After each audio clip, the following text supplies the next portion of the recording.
Innovator চ্যানেলে আমি তোমাদেরকে ওয়েলকাম জানাচ্ছি। যারা এই 2026 সালের জুন মাসে এমবিএ সেকেন্ড সেম পরীক্ষা দেবে, ম্যাকআউট ইউনিভার্সিটির যারা স্টুডেন্ট, এখন প্রকৃতপক্ষে সময়টা অনেকটাই কমে গেছে, প্রায় 60 দিন মতো আমাদের হাতে আছে। এই মুহূর্তে দাঁড়িয়ে স্টুডেন্টদের কিভাবে সিলেবাসটা পড়তে হবে, কতটা সিরিয়াস হওয়া দরকার, এবং এই সময়ে টাইম ম্যানেজমেন্টটা, কোন কোন টপিকগুলো ইম্পর্টেন্ট, সেই ব্যাপারটা নিয়ে আমরা আলোচনা করব। কেননা বিগত দিনে তোমরা হয়তো নিজেরাও জানছো, মানে দেখছো যে কিভাবে সাপ্লি আসছে, সেইটা থেকে নিজেদেরকে কিন্তু বাঁচানো দরকার।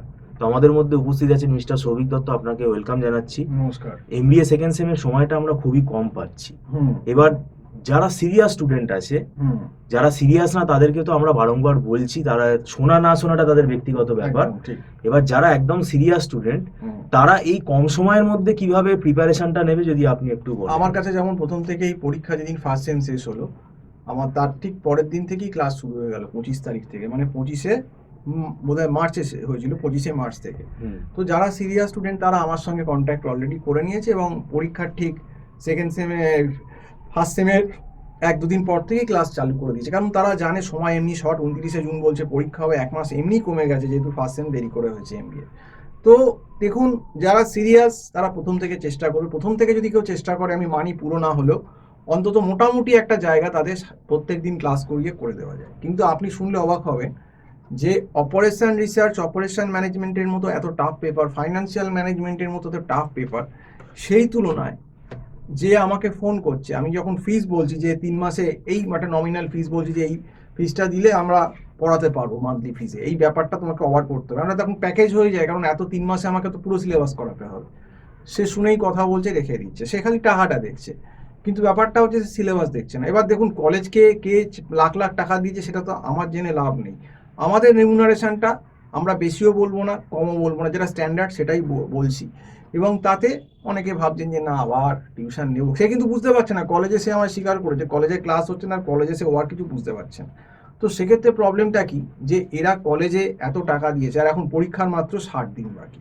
আর এখন তো এই 60 দিন আগে আমি আর কাউকে আর নেবো না। আমি বলেছিলাম যে নিলে একদম এপ্রিলের ম্যাক্সিমাম, অলরেডি এপ্রিল আজকে শেষ হয়ে গেল, মে জুন মাস আমি আর কাউকে নেবো না। কারণ আমার যারা ব্যাচ আছেন, আমার কাছে যারা 4 জন মতো পড়েন, 4 জনই এবারে এসেছে আমার স্টুডেন্টদের, তো 4 জনের আমি মোটামুটি এই 1 মাস যে হয়ে গেল, মার্চের 24 থেকে 1 মাস কিছু কয়েকদিন, তাতে প্রায় 40% সিলেবাস কিন্তু আমি 35%, 40% সিলেবাস টেনে দিয়েছি।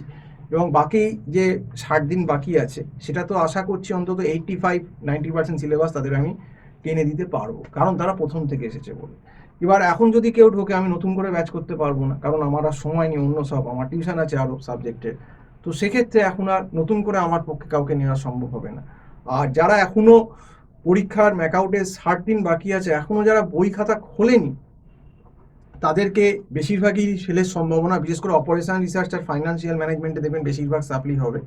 এবং তাদেরকে যারা বই খাতা একদম খুলেনি এবং একদম পড়াশুনো করছে না, তাদেরকে আমি আগাম অভিনন্দন এবং শুভেচ্ছা জানাচ্ছি, তাদেরকে এবং তাদের অভিভাবকদের তাদের আগাম শুভেচ্ছা ফেল করার জন্য, যে তোমরা ফেল করছো, ফেল করবে এবং ভালোভাবে ফেল করো। এবং আমি চাই তোমরা এইভাবেই চলো, পড়াশুনো করো না, প্রত্যেক সেমেই তোমরা একটা দুটো করে সাপ্লি খাও।